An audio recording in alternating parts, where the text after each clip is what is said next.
Start. A further application was filed by one Mr. A.K. Arora, who is also an MLA of the Haryana Vidhan Sabha.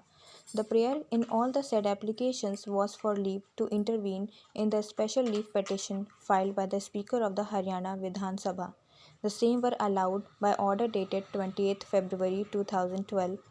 Pursuant to the said order, learned senior counsel appeared for the leader of the opposition and the other interveners and urged that the orders passed by the Speaker on 9th and 10th November 2009 were void ab initio and in excess of jurisdiction.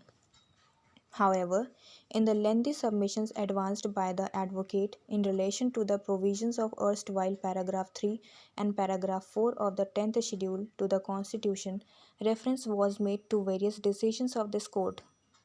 The same are, however, all based on decisions taken by the Speaker on the question of split or merger,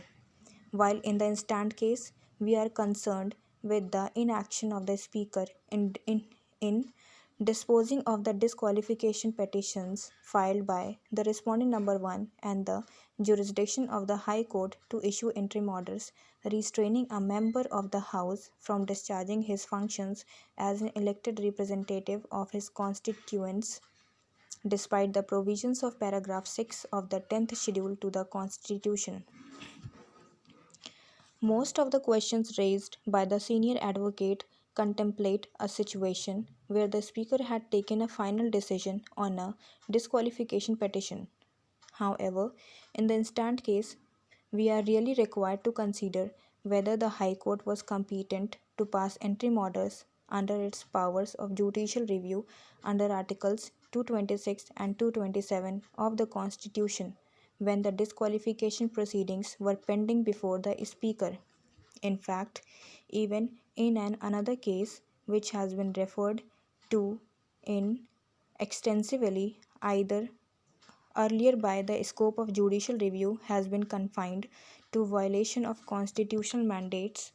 fraudulent non-compliance with rules of natural justice and perversity,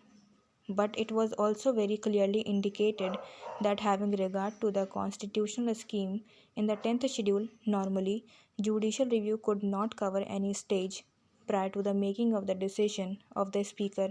or the Chairman of the House, nor any other action was contemplated or permissible. From the submissions made on behalf of the respective parties, certain important issues emerge here. One of the said issues raised by the senior advocate concerns the competence of the High Court to assume jurisdiction under Order 41, Rule 33, CPC, when disqualification petitions were pending before the Speaker and were yet to be disposed of. Another important issue which arises that the submissions made on behalf of the respective parties is whether the question of disqualification on account of merger which had been accepted by the Speaker could have been entertained by the Speaker under paragraph 4 of the 10th schedule when such powers were vested exclusively in the Speaker under paragraph 6 thereof.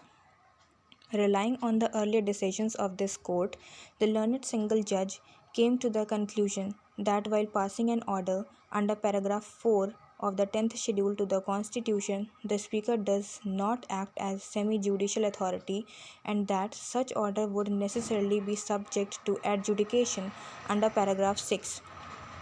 Accordingly, the main challenge to the decision of the division bench of the Punjab and Haryana High Court is with regard to the competence of the Speaker of the Assembly to decide the question of disqualification of the members of the Haryana Janhit Congress Party on their joining the Indian National Congress Party on the basis of the letters written by the 5 members of the former legislature party. Incidentally, the learned single judge held that the issue would have to be decided by the Speaker himself while considering the disqualification petitions under paragraph 6 of the 10th schedule to the Constitution. What is important, however, is the question as to whether such a decision could be arrived at under paragraph 4 of the 10th schedule to the Constitution. where under the Speaker has not been given any authority to decide such an issue. Paragraph 4 merely indicates the circumstances in which a member of the House shall not be disqualified under subparagraph 1 of the paragraph 2. One of the circumstances indicated is where the original political party merges with another political party and the member claims that he and any other member of his original political party have become members of such other political party, or as the case may be, of a new political party formed by such merger. As stressed by the learned Solicitor General, for the purpose of subparagraph 1, the merger of the original political party of a member of the House shall be deemed to have taken place if and only if not less than two-thirds of the members of the legislature party concerned agreed to such merger.